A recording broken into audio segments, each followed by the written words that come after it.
आपण खूप छान अशी तांदळाच्या पिठापासून नवीन पद्धतीने नाश्त्याची रेसिपी करणार आहोत। खूप सोप्या पद्धतीने होणार आहे आणि खायला पण एकदम पौष्टिक आहे। त्यामुळे ही रेसिपी तुम्ही शेवटपर्यंत नक्की बघा। आणि हो, तुम्हाला आमचे व्हिडिओ कसे वाटतात ते कमेंट मध्ये आम्हाला नक्की सांगा। चला तर मग रेसिपीला सुरुवात करूया। ते बघू शकता मी 1 वाटी तांदूळ घेतलेले आहेत। इथे तुम्ही कुठले पण तांदूळ वापरू शकता। आणि आता ह्या तांदळाला काय करायचं, आपण 20 मिनिटं पाण्यामध्ये भिजत ठेवायचं। आणि भिजत ठेवल्यानंतर ह्याच्यामधलं पाणी काढायचं, स्वच्छ असं चाळणीने पाणी काढून घ्यायचं आणि ह्याला बारीक असं वाटून घ्यायचं। म्हणजे ह्याचं आपण पीठ करून घेणार आहोत। आणि तुमच्याकडे जर तांदळाचं पीठ असले ना तर खूपच छान होईल तांदळाचं पीठ असल्यानंतर। तर इथे बघू शकता 1 वाटी तांदळाचं पीठ मी घेतलेलं आहे। तर इथे एक मी मोठी वाटी घेतलेली आहे। जे आपण 1 वाटी तांदळाचं पीठ घेतलं होतं ना ते ह्याच्यामध्ये आपण टाकून घेणार आहोत। आणि त्याच्यामध्ये इथे मी 2 चमचे दही घेतलेले आहे, ती पण ह्याच्यामध्ये टाकून घ्यायचं। आणि त्याच्यामध्ये आता आपण पाणी ओतणार आहोत। तर इथे मी 1 वाटीला थोडंसं कमी पाणी घेतलेलं आहे। थोडं थोडं करून आपण ह्याच्यामध्ये पाणी ओतून घ्यायचं आणि मध्यम असं हे मिश्रण तयार करून घ्यायचं। एकदम जास्त पाणी ओतायचं नाही, मग जास्त ओतल्यानंतर जास्त पातळ होईल। आपल्याला जास्त पातळ नाही करायचं, मध्यम असंच हे मिश्रण करून घ्यायचं आहे। तर लागेल तसं आपण ह्याच्यामध्ये पाणी ओतणार आहोत। आणि समजा जर वाटीतलं आपलं पाणी संपलं तर आणखी थोडं ह्याच्यामध्ये पाणी घ्यायचं। तर इथं मला आणखी पाणी लागणार आहे। तरी पाणी असं ओतून घ्यायचं आणि व्यवस्थित असं मिक्स करून घ्यायचं। आणि हा नाश्ता खूपच छान होणार आहे, खायला पण एकदम मस्त लागणार आहे।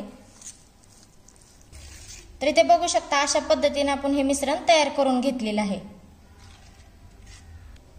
तर इथे बघू शकता मी गॅसवर एक मोठी अशी वाटी ठेवलेली आहे, त्याच्यामध्ये आपण तेल टाकणार आहोत। तेल थोडंसं गरम होऊन द्यायचं। तर इथे तेल आपलं गरम झालेलं आहे, त्यामध्ये आपण जिरी मोहरी टाकणार आहोत। आणि जिरी मोहरी टाकल्यानंतर इथे मी एक अद्रकचा तुकडा घेतला होता, तो असा किसून घेतलेला आहे, तो पण ह्याच्यामध्ये टाकायचा। इथे मी 1 हिरवी मिरची घेतली, ती बारीक चिरून ती पण ह्याच्यामध्ये टाकायची। आणि इथे 1 चमचा मी पांढरे तीळ घेतले होते, ते पण ह्याच्यामध्ये टाकायचे। आणि इथे मी 2 लाल मिरच्या घेतल्या होत्या, त्या अशा टेचून घेतलेल्या आहेत, ती पण ह्याच्यामध्ये टाकायच्या। आणि सर्व असं हलवून घ्यायचं।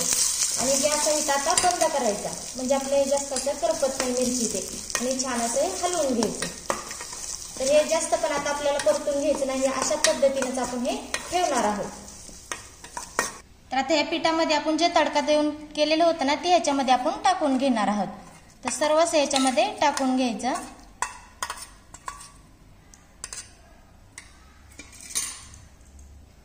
आता आपण इथे तडका दिलेला टाकून घेतलेला आहे। आता ह्याच्यामध्ये आपण भाज्या टाकून घेणार आहोत। तर इथे बघू शकता मी एक गाजर घेतलं होतं, त्याला असं खिसून घेतलेलं आहे। एक कांदा घेतला होता, त्याला पण मी बारीक चिरून घेतलेला आहे। इथे मी अर्धे टोमॅटो घेतलं होतं, त्याला पण बारीक चिरलेलं आहे। आणि कोथिंबीर बारीक चिरून घेतलेली आहे। इथं भाज्या तुमच्या आवडीनुसार टाकायच्या। इथं कोबी जरी असला ना तरी पण तुम्ही इथं टाकू शकता। हे सर्वच आपण चिरलेलं आहे ना भाज्या, ते ह्याच्यामध्ये टाकून घ्यायच्या। आणि भाज्या टाकल्याने खूप छान अशी आपल्या नाश्त्याला चव येणार आहे। त्याच्यामध्ये चवीनुसार मीठ पण टाकून घ्यायचं। आणि इथं मी काळी मिरी घेतलेली होती, काळी मिरी घेतलेली आहे 2-3, ती अशी टेचून घेतलेली आहे, ती पण ह्याच्यामध्ये टाकून घ्यायची। आणि सर्व असं हलवून घ्यायचं। आणि ह्याच्यामध्ये जर जास्तच तुमचं मिश्रण घट्ट झालं ना तर थोडंसं ह्याच्यामध्ये पाणी ओता। आणि जास्त पातळ जर झालं तर ह्याच्यामध्ये तांदळाचं पीठ टाका। तर हे व्यवस्थित असं छान मिक्स करून घ्यायचं। तर इथे बघू शकता अशा पद्धतीने आपण हे मिश्रण तयार करून घेतलेलं आहे। आणि इथंच मीठ ते वगैरे तुमचं काय चेक करून घ्यायचं ना, तर इथं मीठ चेक करून घ्यायचं आणि टाकायचं चवीनुसार।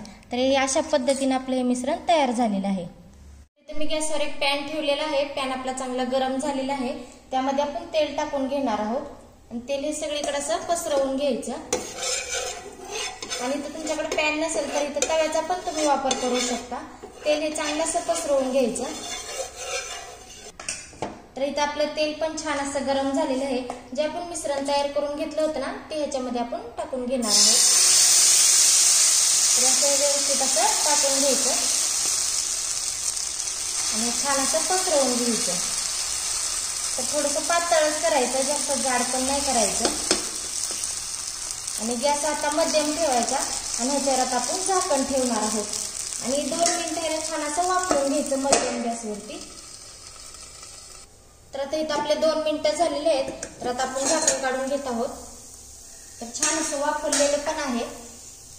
आता वरून थोडंसं याच्यावरती तेल लावून घ्यायचं. तर हाताच्या साईने असं थोडंसं तेल लावून घ्यायचं आणि तेल लावल्यानंतर आता काय करायचं, आपण पलटी करून घेणार आहोत.